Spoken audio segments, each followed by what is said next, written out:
Hey everyone, welcome. Today, we're going to dive into a fantastic story by A.G. Gardner called All About a Dog. It's one of those amazing pieces that shows how a really small conflict, something that happens on a bus, can teach us so much about big ideas like rules, authority, and just, human nature. And for all you students joining in, this should look pretty familiar. We're pulling our entire lesson today straight from the Bliss English textbook for Class 9, the one prescribed by the West Bengal Board of Secondary Education. So we're going to break down the first few lines just like we would in class. All right, so before we jump right into the story, it's really important to know a little bit about the person who wrote it. So let's ask, who exactly was A.G. Gardner? Well, his full name was Alfred George Gardner, and he was a really well-respected British journalist and author. But what's super interesting is his pen name, Alpha of the Plough. Think about it. Alpha is the first letter in the Greek alphabet, right? The beginning. And the plough is a famous group of stars. So the name itself kind of suggests he's looking at things from a very fundamental, but also universal, big picture point of view. And this quote from your textbook really gets to the heart of his writing style. He wasn't just telling stories for fun. He was teaching. His special talent was taking these deep, basic truths about life and presenting them in a way that was easy to understand and, believe it or not, pretty entertaining.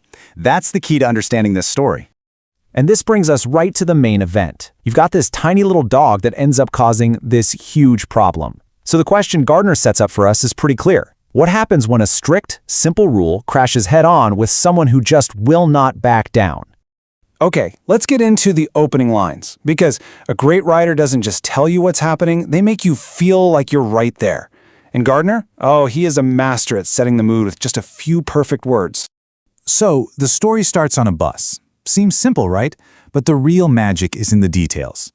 As I read this first bit, I want you to really focus on the specific words Gardner chooses to describe the night.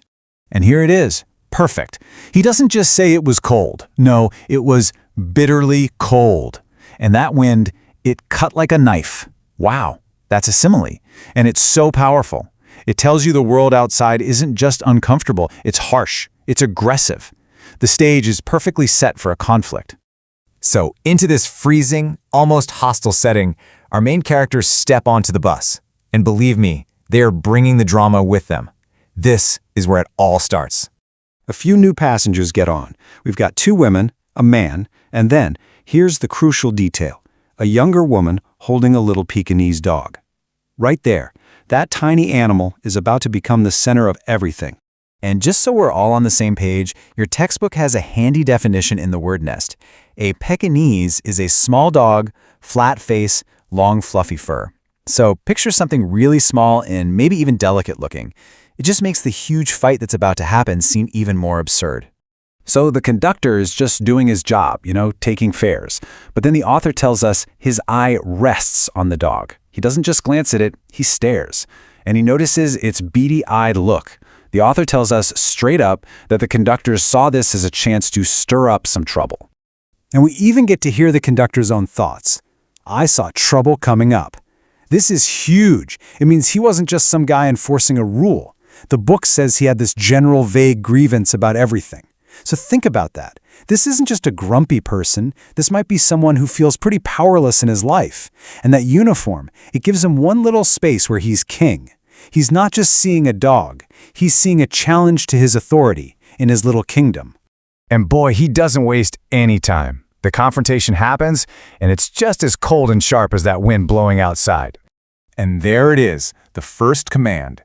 Notice there's no please, there's no hey, the rule says. Just a direct, blunt order. You must take that dog out. That word, must, it's all about power. It leaves zero room for any kind of discussion. So, the conductor has thrown down the gauntlet, but the response he gets? It's every bit as firm, every bit as stubborn. The battle lines are now officially drawn. And she fires right back. I shall certainly do nothing of the kind. She doesn't hesitate for a second. And then, by offering her name and address, she's basically saying, I know my rights, I know the rules, and I'm ready for the consequences. She is not intimidated at all. Now this is a really clever insight from the author. She wasn't caught off guard. She evidently expected the challenge and knew the reply. This tells us this probably isn't her first time having this argument. She came ready for a fight.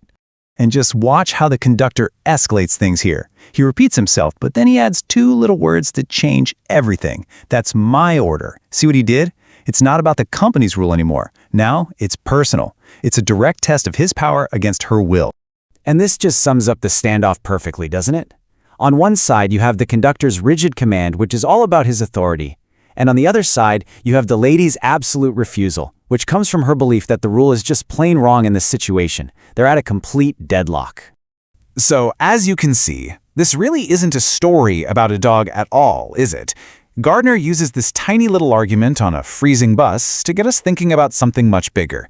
When should rules just be followed, no questions asked? And when should we maybe use a little bit of common sense and goodwill?